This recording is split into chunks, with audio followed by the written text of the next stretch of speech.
하겠습니다. 시작.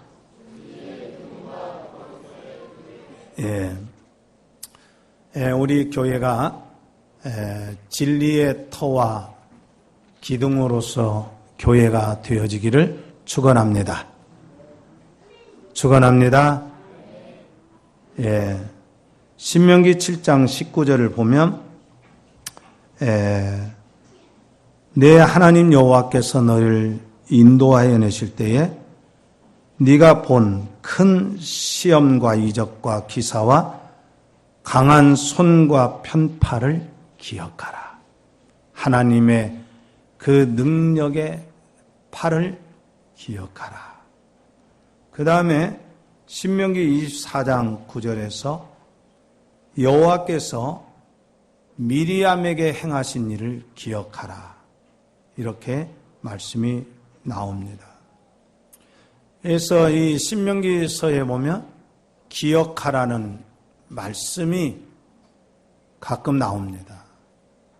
그런데 이 두 구절은 하나님의 언약 공동체에게 주신 역사관에 대한 말씀입니다. 너희는 과거의 하나님의 구원의 역사를 잊지 말아라. 이렇게 언급을 하십니다. 요즘에 우리 한국사에 대하여서 국정교과서를 새로 편찬해야 된다.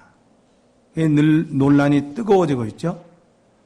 현재 한국사 교과서는 좌편향이 되어 있기 때문에 수정해야 한다. 이렇게 주장하고, 여기에 반대하는 측은 오히려 독재 정치와 친일을 정당화하려고 개편한다. 이렇게 운운하고 있어요. 그런데 이 과거 역사에 대한 뜨거운 논쟁의 이면에는 뭔가 어두운 욕심들이 도사리고 있다는 걸 보게 됩니다. 그래서 인간이 다스리는 정치, 인간이 다스리는 나라는 바로 항상 욕심이 도사리고 있다는 것을 우리는 기억해야 됩니다. 아주 인본주의적인 것 같고 그럴듯하게 휴머니즘의 옷을 입은 것 같아도 결국은 자기 욕심이 도사리고 있는 건 다 죄에서 나오는 것입니다. 그런데 성경에서 역사를 기억하라고 말할 때는 역사는 우리 한번 따라서 합시다. 역사는 거울입니다. 우리 아이들도 한번 좀 따라서 다 같이 해봅니다. 역사는 거울입니다. 우리가 아침마다 집에서 나올 때 거울을 보죠. 내 모습이 아름다운지 나의 현재 모습을 그대로 보게 하는 것이 거울입니다. 그렇기 때문에 역사라고 하는 것은 과거에 대한 진실을 바탕으로 먼저 기록이 되어야 합니다. 그래야 역사 속에서 우리 시대를 바르게 평가할 수 있기 때문에 그렇습니다. 그러나 보통 일반 역사는 승자의 편에서 기록이 되었다. 이렇기 때문에 오류가 많습니다. 그러나 이 반면에 성경은 하나님의 말씀으로서 하나님께서 성령으로 감동된 말씀이기 때문에 오류가 없고, 그래서 하나님이 이끌어오신 장구한 역사의 그 과정을 거짓없이 기록한 것이 성경입니다. 그런 점에서 성경은 나의 참모습을 볼 수 있게 하는 거울입니다. 그래서 성경에서 역사를 늘 보는 기독교인들은 자연스럽게 역사의식이 강할 수밖에 없어요. 교회는 그냥 하루 세끼 밥 먹고 세월을 흘려보내는 사람들로 이루어진 공동체가 아니에요. 교회는 부단히 자기 역사에 대한 점검을 하는 공동체입니다. 교회는, 우리 한번 따라서 합시다.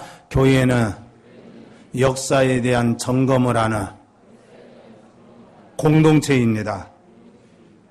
그래서 사실은 교회를 다니는 사람들이 역사에 대한 의식이 강하기 때문에 참 시대를 깨우고 백성들을 인도하는 지도자들이 많이 나왔다는 것을 보게 됩니다.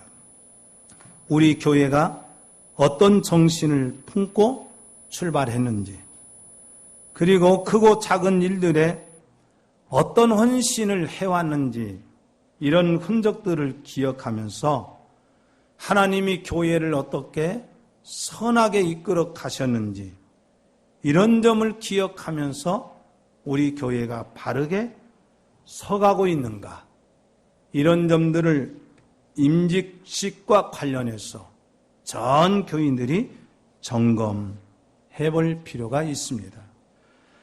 그래서 오늘은 우리 교회가 진리의 기둥과 터로서 어떻게 서야 하는가, 이 점을 한번 말씀을 드리고자 합니다.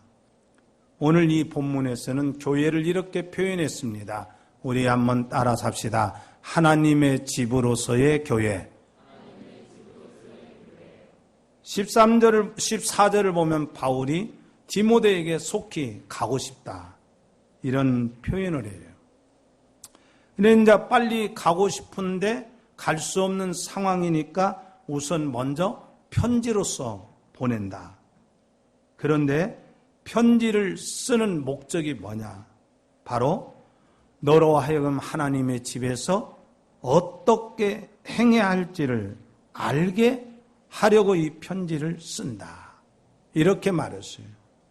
우리 15절 말씀 다 같이 읽어보도록 합니다. 만일 내가 지체야 하면 너로 하여금 하나님의 집에서 어떻게 행해야 할지를 알게 하려 함이니 이 집은 살아계신 하나님의 교회요 진리의 기둥과 터니라. 아멘. 자, 오늘 여기 말씀에서 여러분 분명한 것은 뭐냐면 교회를 하나님의 집이라고 이렇게 말했어요. 그런데 이 집은 살아계신 하나님의 교회라 이렇게 말했어요. 살아계신 하나님의 교회와 이제 교회와 장로직과 집사직은, 그리고 권사직, 이런 직분들은 불가분의 관계에 있어요. 바울은 두 집을 언급을 합니다.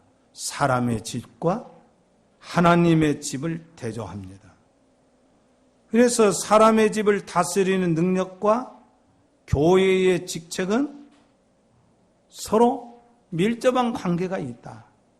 즉 가정이 교회와 관련하여 어떻게 서야 하는가, 이것을 본문은 가르치고 있습니다. 첫째로 가정은 하나님의 다스림 안에서 단정하게 서야 합니다. 우리 한번 따라 삽시다. 가정은 믿음으로 서야 합니다. 노아의 가정과 모세의 가정, 이 두 가정은 모든 사람들에게 저 가정은 믿음의 가정이다, 하나님만을 섬기는 그런 가정이라는 것을 보여줬어요. 그래서 믿음의 가정이라는 것은 가족 간의 거룩한 사귐이 있어요.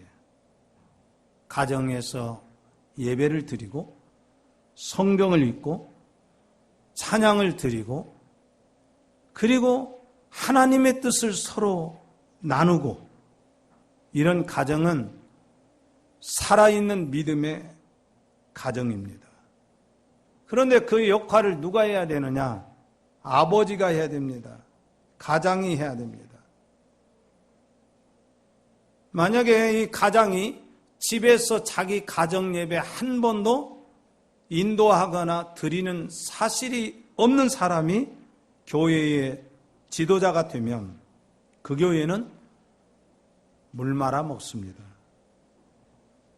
디모데전서 3장 4절을 보면 하나님의 집의 지도자의 자격에 대해서 언급하고 있어요. 우리 4절을 한번 읽도록 합니다. 디모데전서 3장 4절 읽습니다. 자기 집을 잘 다스려 자녀들로 모든 공손함으로 복종하게 하는 자라야 할지며 잘 다스리는데 자녀들이 믿음 안에서 잘 복종하게 한다고 그랬어요. 그 다음에 12절 13절에 보면 집사들은 어떻게 돼야 되느냐 할 때 우리 한번 12절 13절 같이 읽어보도록 합니다. 시작. 집사들은 한 아내의 남편이 되어 자녀와 자기 집을 잘 다스리는 자일지니 집사의 직분을 잘한 자들은 아름다운 지혜와 그리스도 예수 안에 있는 믿음의 큰 담력을 얻느니라. 아멘.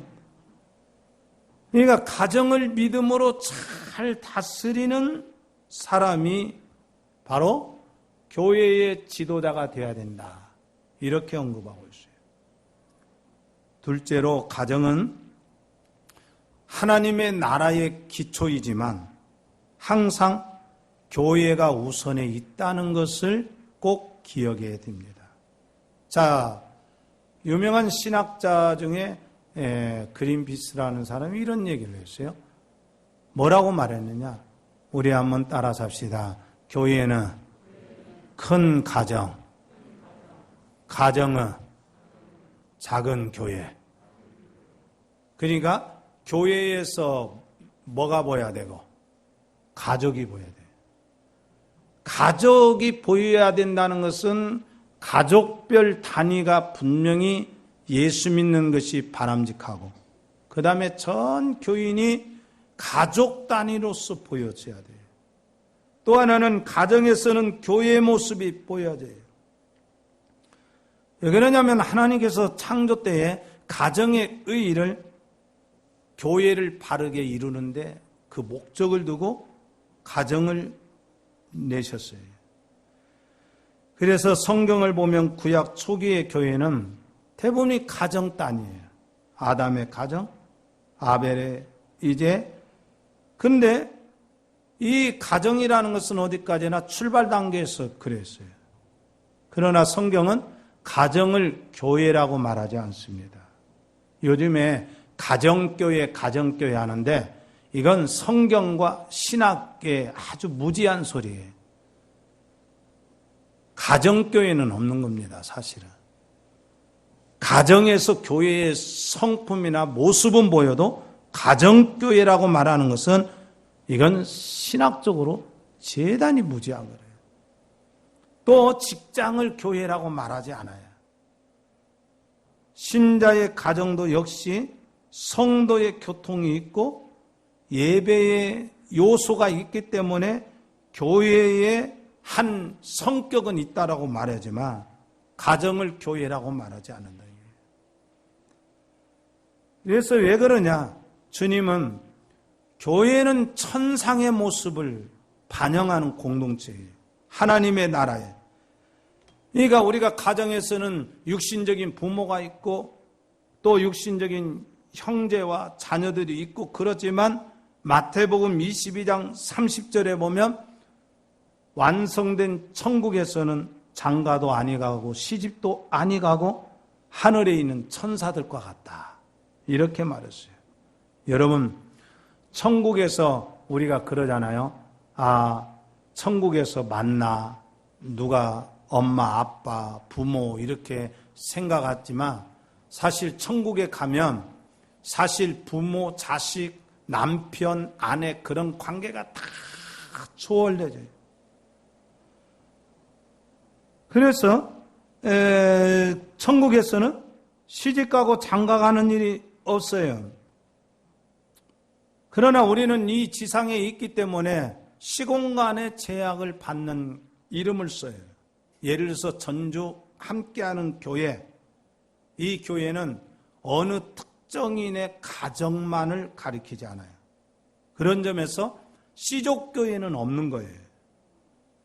그러니까 교회는 여러 가정이 그리스도의 몸에 연합되어서 하나의 사회를 이룹니다. 그러니까 교회는 이미 가담하는 순간부터 뭐냐? 전체 가족이다. 그러니까 우리 가족이라고 하는 개념이 다 사라져야 돼. 그래서 예배소 4장 3절에서 평안에 매는 줄로 따라서 합시다. 평안에 매는 줄로 성령이 하나 되게 하신 것을 힘써 지키라. 예. 각 가정에 부모가 있고 자녀가 있듯이 교회도 사회라는 측면에서 뭐가 있느냐? 이제 지도자들이 있어요. 감독이 있고 장로가 있고 집사직이 있고 이런 제도가 필요합니다. 그런데 이 본문은 자기 집을 잘 다스리는 사람이 집사로 장로로 세워야 된다 이거예요. 신자가 자기 집을 잘 다스린다는 것은 부지런하게 노력해서 돈 많이 벌어주는 거 이런 정도만을 말하는 것이 아니에요. 가정의 일반적인 책임도 잘 감당하고 영적인 지도를 잘 해야 합니다. 그러려면 어떻게 해야 되느냐? 모범을 보여야 돼요. 예배와 기도와 경건의 삶과 다른 사람들에게 선한 증거를 부모가 늘 보이는 것. 이런 사람이 교회의 지도자가 되었을 때 하나님께서 그 교회를 축복해 주시는 거예요. 또 하나 셋째로 하나님의 집으로서의 교회를 가리켜 살아계신 하나님의 교회다 이렇게 말했어요. 이 말은 교회는 사람이 주인이 되거나 사람이 숭배의 대상이 되지 않는다는 것. 또 하나는 죽은 신, 우상을 섬기는 공동체가 아니라는 뜻이에요. 교회는 분명히 우리 한번 따라서 합시다. 교회는 살아계신 하나님의 교회입니다. 자, 우리 교회 가운데 누가 계신다고요? 살아계신 하나님이 함께 하세요. 그러니까 교회라고 하는 것은 사람의 소유가 아니에요. 누구의 소유가 아니에요. 목사의 소유가 아니고 장로의 소유도 아니고 여러분들 교인의 소유도 아니에요. 교회는 뭐냐? 교회는 사람들의 단체가 아니라 교회의 가장은 살아계신 하나님이라는 사실이에요. 그래서 교회 성도들의 의식이 항상 이래야 됩니다. 교회는 하나님이 살아계신 집이다. 이렇게 생각을 해요. 그런데 만약에 교회에서 하나님의 다스림을 생각하지 않으면 그 교회는 사람밖에 남지 않아요. 사람이 주인 노릇하려고 하고 하나님의 살아계심에 대해서 인식이 없으면 그 교회는 영적인 생명력이 없어요. 교회의 모든 직책은 하나님의 다스리심을 대신 효과 있게 하기 위한 수단이라는 게 명예가 아닙니다. 우리 한번 따라서 합시다. 교회의 직책은 명예가 아닙니다. 이름 내려고 하는 게 아니에요. 뭐 하느냐? 철저하게 섬기려고 하는 것이에요. 그렇기 때문에 교회라고 하는 것은 하나님 중심적인 사람, 영적인 가치를 둔 사람을 직분자로 세워야 돼요. 그게 바로 하나님의 살아계신 집이라는 증거입니다. 그런데 이제 이 오늘 본문에서는 교회를 또 이렇게 표현합니다. 교회는 진리의 기둥과 터다. 이렇게 말합니다. 오늘 본문 15절을 다시 한번 읽어보도록 합니다. 15절입니다. 만일 내가 지체하면 너로 하여금 하나님의 집에서 어떻게 행해야 할지를 알게 하려 함이니 이 집은 살아계신 하나님의 교회요 진리의 기둥과 터니라. 아멘. 따라서 합시다. 우리 교회는 진리의 기둥과 터입니다. 여러분, 우리 교회의 이미지를 여러분들이 어떻게 갖고 있어요? 다시 말하면 우리 교회에 대한 이미지는 내가 다른 사람들한테 말할 때 우리 교회는 이런 교회입니다. 이렇게 자랑할 그 근거 그 자랑할 것이 뭐야? 오늘날의 이제 기성교회의 관점에서 보면 우리 교회가 별로 자랑할 것이 없는 교회예요. 뭐 봉고차 한 대가 있습니까? 어떻습니까? 또 무슨 교회당 터가 막 넓습니까? 교회당 건물이 막 화려합니까? 교인들이 몇백 명 됩니까? 어디에 보면 일반적인 기성교회 관점에서 보면 초라하지요. 그런데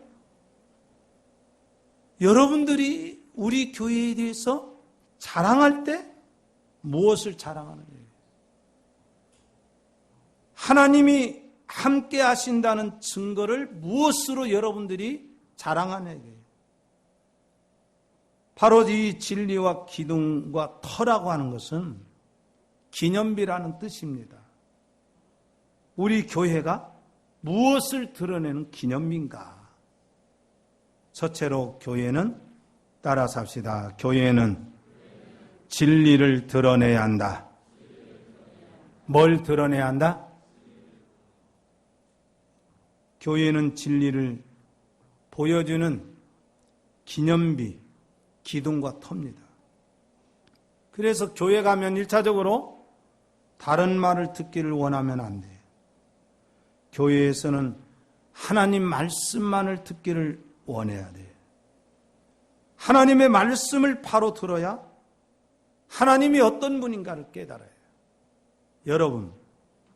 여러분들이 정말 우리 전주 함께하는 교회에 오셔서 살아있는 하나님의 말씀을, 생명의 말씀만을 듣기를 원하십니까? 그렇게 원하십니까? 하나님의 말씀을 들어야 하나님이 누구고 내가 어떤 존재인가를 바르게 알아요. 그리고 하나님의 말씀을 바르게 들을 때 그 사람의 영혼에 성령께서 감동을 주셔서 구원의 결과를 낳게 되고 날마다 구원이 감격스럽게 돼요. 왜 그런 줄 아세요? 디모데후서 3장 15절 말씀을 보면 성경은 능히 너로 하여금 그리스도 예수 안에 있는 믿음으로 말미암아 구원에 이르는 지혜가 있게 한다 그랬어요. 성경은 하나님의 감동으로 기록되었다 그랬어요. 그런데 이상하거든요. 교회에 오면 아무리 어떤 세상의 직책을 가졌다 할지라도, 명예가 있다 할지라도 교회에 오면 목회자에게 하나님 말씀을 통해서 교훈을 받고 책망을 받아요. 이게 바로 하나님의 말씀이 바르게 선포되는 교회예요. 얼마 전에 기독교 방송을 좀 봤는데, 누가 동영상을 하나 카톡으로 보내왔어요. 그거 봤더니 뜬금없이 가수 송대관 씨.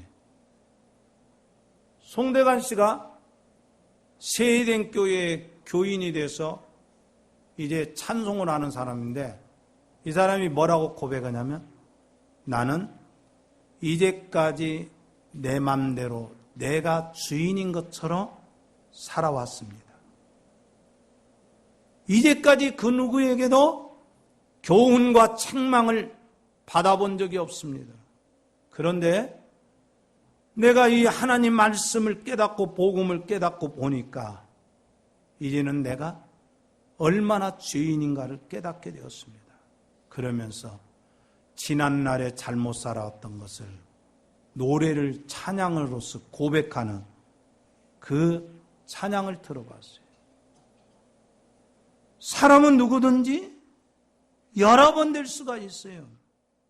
그런데 하나님께서 사람을 변화시킬 때에 쓰는 도구가 있어요. 바로 이겁니다. 따라서 합시다. 하나님의 말씀을 통해서 변화시킵니다. 그래서 하나님께서는 교회에 하나님의 말씀을 맡게 해요. 그래서 교회는요, 스스로 서가는 공동체가 아니라 하나님의 말씀에 의해서 세워지는 공동체예요. 또 하나는 교회가 하나님이 세우셨다는 증거가 뭐냐? 모든 성도들이 말씀을 듣고 그 말씀에 순종해 가며 성도들의 삶을 하나님께서 먹이시고 기르시고 책임을 져주는 사실이 뚜렷합니다. 내가 물론 부지런해야겠죠. 그러나 부지런한 속에서 하나님이 함께하지 않으면 시편 127편의 말씀처럼 하나님께서 성을 지키지 아니하시면 파수꾼의 경성함이 허사다, 이렇게 말했어요. 우리가 구약에서 정말 교훈을 받는 어느 한 사건이 나오는데, 영적 어두움이 짙어졌던 사사시대에 엘리 제사장이 제사장으로 있어요. 그런데 이 엘리 제사장이 영적인 권위가 없이 초라했어요. 그 초라함이라고 하는 것은 그가 나이 많아서 늙었다는 데 있는 것이 아니라 제사장의 품위가, 하나님의 권위가 전혀 드러나지 않아요. 그래서 그런 제사장 밑에 아들 두 아들이 태어나는데 그 두 아들들이 불량한 아들들이 돼요. 홈리와 비느하스가 태어나요.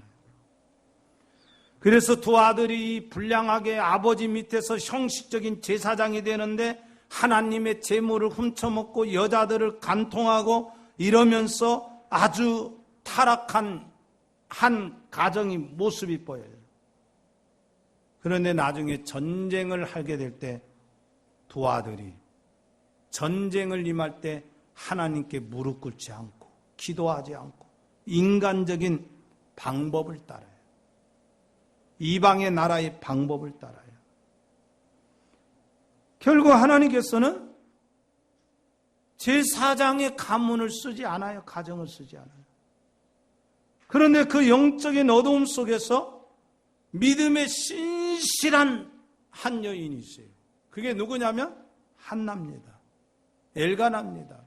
그래서 엘가나를 통해서, 한나를 통해서 하나님께서는 그 시대의 영적 어두움을 깨우는 지도자들을 만드는데 그게 누구냐면 위대한 사무엘 선지자입니다.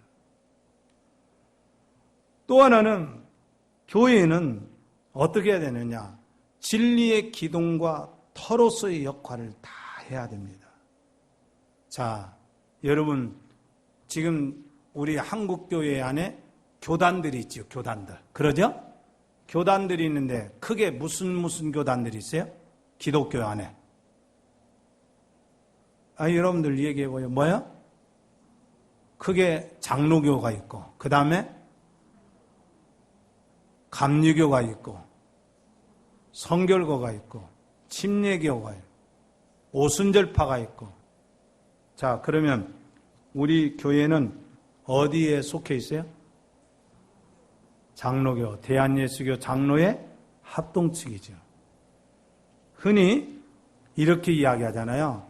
교단 정치라는 것은 정치적인 집단이다, 이렇게 생각합니다.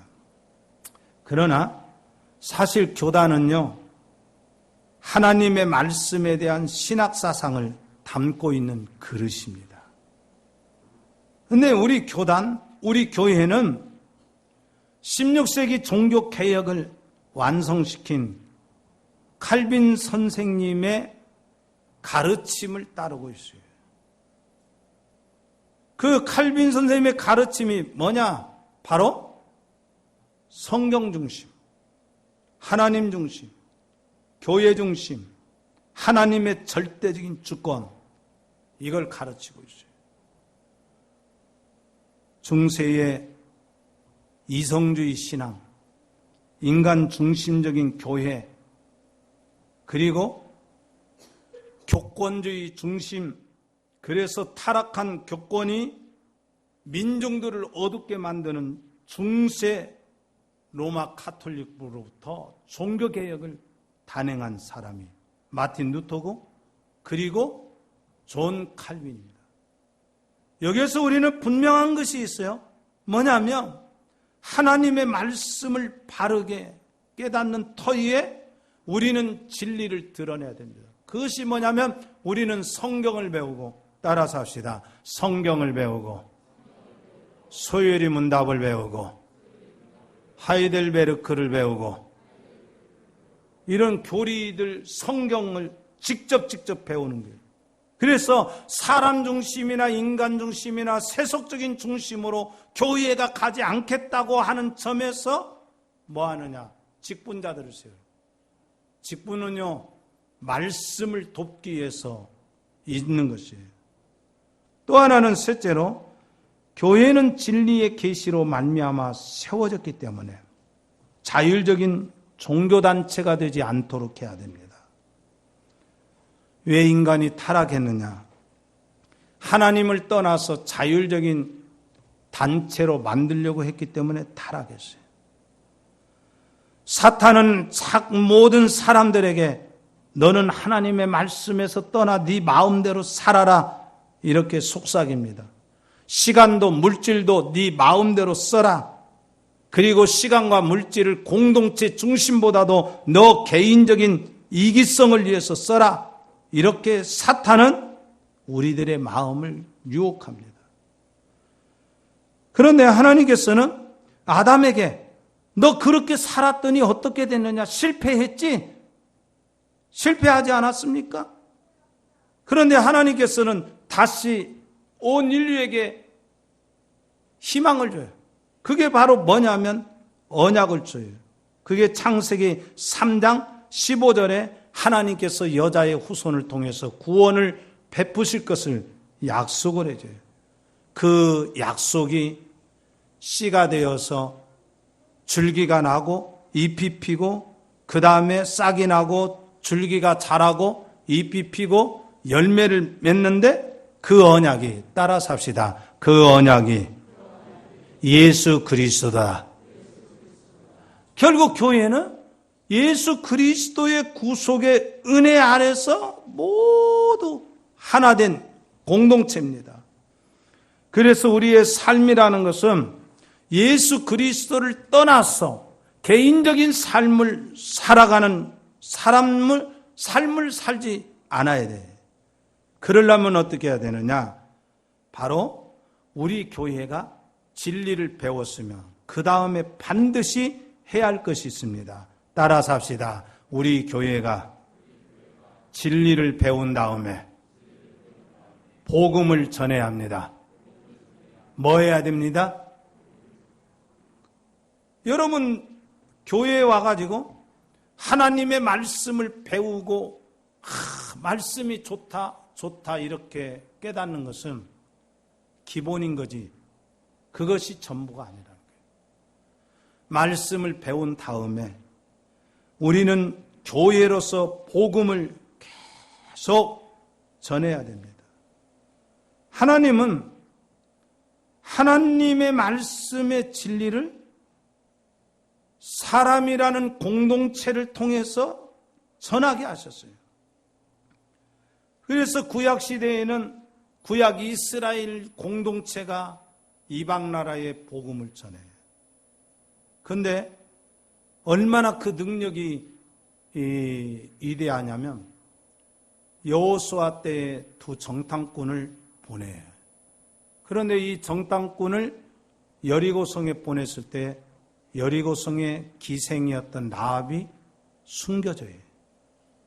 그런데 이 숨겨질 때 왜 숨겨졌는가 하는 고백이 나오는데 이스라엘의 역사를 그들이 들어요. 하나님이 광야에서 이스라엘 백성들에게 만나와 메추라기로 먹이신 그 일들을 듣고 모압과 암몬과 이방의 나라를 차례로 쳐부신 그런 전쟁의 역사를 다 들어요. 그리고 나서 이 기생 라합이 내가 섬기는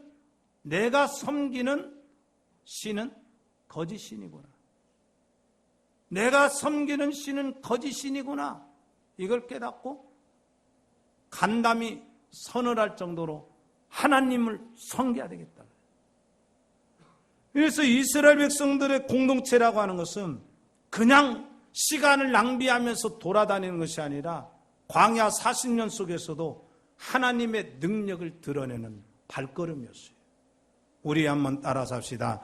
이스라엘 백성들은 연약했지만 하나님은 하나님의 능력을 드러내셨습니다. 그러니까 이스라엘 백성들의 광야 40년의 족적에 하나님의 위대한 기적의 역사가 날마다 드러나는 거예요. 그러니까 사람들이 듣고 놀란 거예요. 마찬가지입니다. 오늘 우리 시대가 교회로서 서 있을 때 내가 개인적으로 다른 사람에게 복음을 전하는 그런 삶이 실질적으로 있었는지, 정말 예수 그리스도의 십자가만을 통해서 죄와 사망에서 구원 얻을 수 있다는 사실을 전했는지, 우리 교회가 복음을 전하는 능력 있는 교회가 되어지기를 주의 이름으로 축원합니다. 하나님께서는 신약시대에 사도와 선지자와 목사와 교사를 세워주셨어요.